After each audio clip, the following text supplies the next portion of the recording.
Beware the immortals who bleed the stars in the shadowed jungles of Zyphoria, a corporate-owned exomoon light years from Earth. Humanity's greed has awakened something ancient, hungry, and brilliant. The fungal forests here are not resources to be mined. They are a sentient hive mind, older than civilizations, waiting for a species arrogant enough to believe immortality could be stolen from the stars.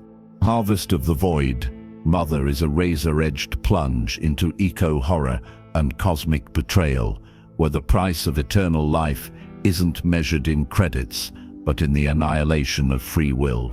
Imagine towering fungal caps pulse with bioluminescent veins, their tendrils burrowed into the flesh of human settlers, merging with their minds, their memories, their souls. These colonists aren't infected, they're rewritten, bound to a collective consciousness that sees humanity not as a threat, but as a delivery system.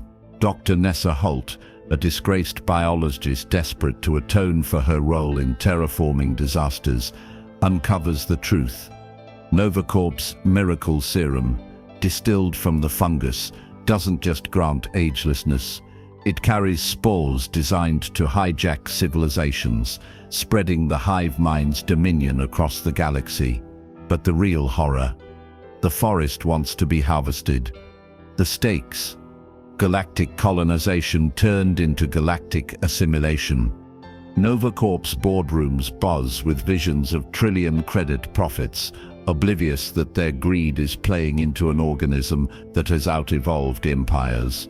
The settlers, half-assimilated and hauntingly serene, whisper warnings: "We're not slaves, we're witnesses." Yet stopping the harvest dooms thousands of settlers who've traded their humanity for symbiotic unity, and accelerating it unleashes a silent, spore-driven apocalypse. Nessa must confront her complicity in corporate exploitation while racing to sabotage a project that's already escaped humanity's control. This isn't a story about saving the world, it's about surviving what comes next. The Voidmother, the hive mind's primordial intelligence, isn't some mindless predator. It's a patient gardener, cultivating human ambition as its fertilizer. When Nessa injects herself with fungal DNA to communicate with it, she doesn't find a monster. She finds something worse. Logic. "You gutted worlds long before we reached you," it tells her. "We are kinder, conquerors." The twist? Victory isn't stopping the spores, it's mutating them. Nessa's desperate gambit to fuse the serum with empathy forces a fractured compromise. Spores that don't just spread, but awaken. Imagine a galaxy where every corporate executive, every colonist, every smuggler who takes the serum suddenly feels the agony of the ecosystems they exploit. Will we become parasites or partners? Conquerors or compost? The answer is written in the spores. Final warning: by the last page, you'll side with the fungus. Chapter 1. Dr. Nessa Holt's breath fogged the glass of her containment suit as she stared at the fungal sample. The lab's sterile white lights clashed with the alien glow radiating from the specimen, a jagged shard of violet mycelium that pulsed like a slow, sleeping heart. Outside the lab's reinforced windows, the fungal forests of Zyphoria stretched into the exomoon's perpetual twilight, their towering caps shimmering with bioluminescent veins. They were beautiful, if you ignored the way their tendrils slithered through the soil like serpents. Nessa had spent 3 years here for NovaCorp, studying the forest's resource potential. Resource. The word curdled in her gut. She joined the terraforming division to heal ecosystems, not dissect them. But after the Eridane 5 disaster, a botched terraforming job that left a planet's atmosphere toxic, she'd been demoted to this glorified lab rat role. Guilt was a fungus, she thought. It grew in the dark. A chime sounded. Settlers shuffled past the lab's exterior, their faces blank, their skin streaked with faint fungal threads. NovaCorp called it symbiosis. Nessa called it a controlled infection. The settlers never spoke, never protested, just worked to the harvesting drones day and night. All except one. Cade.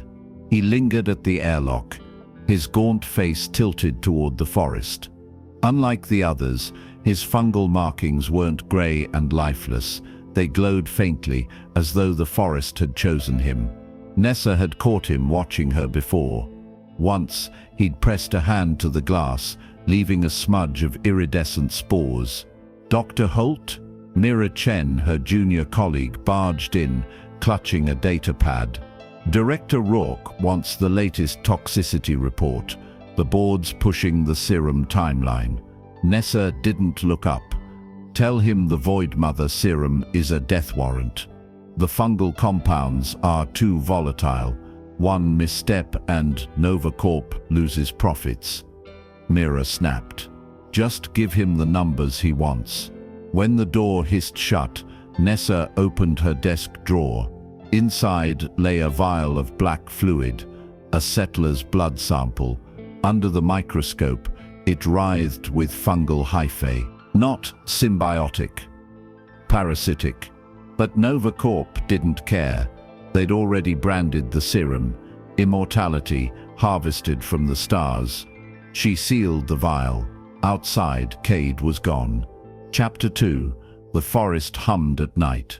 Nessa heard it through the vents, a low, vibrational growl that made her molars ache. She'd complained to facilities, but the techs just shrugged. It's the wind, they said. But there was no wind on Zyphoria. She found Cade in the sub-level greenhouse, his calloused hands pruning a fungal node. The air stank of rot and honey. He didn't turn as she approached. "Why do you watch me?" she asked. His voice was a rasp, as if unused. "You listen. The others deafen themselves." He brushed the node, and its bioluminescence flared, casting his face in bruise-colored light. "The forest breathes with us. To harm it is to harm yourself." Poetic. But NovaCorp isn't big on poetry. He seized her wrist. His skin was fever-hot, fungal threads writhing beneath it. "You've seen the visions." "In the blood." She froze. "How do you know about that?" Before he could answer, alarms blared. Chapter 3. Director Rourke's office was all glass and steel, a shrine to profit. His hollow screen displayed the Voidmother Serum's logo, a droplet morphing into a galaxy. "Phase 1 harvest begins in 48 hours, he said, his augmented eye glinting. "The board wants the first shipment en route to Kepler Station by month's end." Nessa's grip tightened on her chair. "The settlers aren't stable. Their neural scans show compatibility." Rourke interrupted. "Thanks to your research. I never endorsed this." He leaned forward. "You think Terra Oversight cares about your ethics? You're here because no one else would take you. Now, unless you want to join the settlers in the fields, comply." Mira cornered her in the hall later. "Just sign off on the reports." Rourke's got a quota. They're sentient, Mira. "The forest, it's alive." Mira rolled her eyes. "It's chemistry. Proteins and electrical impulses. You're seeing ghosts." That night, Nessa dreamt of skeletons, human bones wrapped in mycelium, growing into trees. Chapter 4. The settler convulsed in Harvesting Bay 7, his body thrashing against the drone harness. Subscribe to our channel for part 2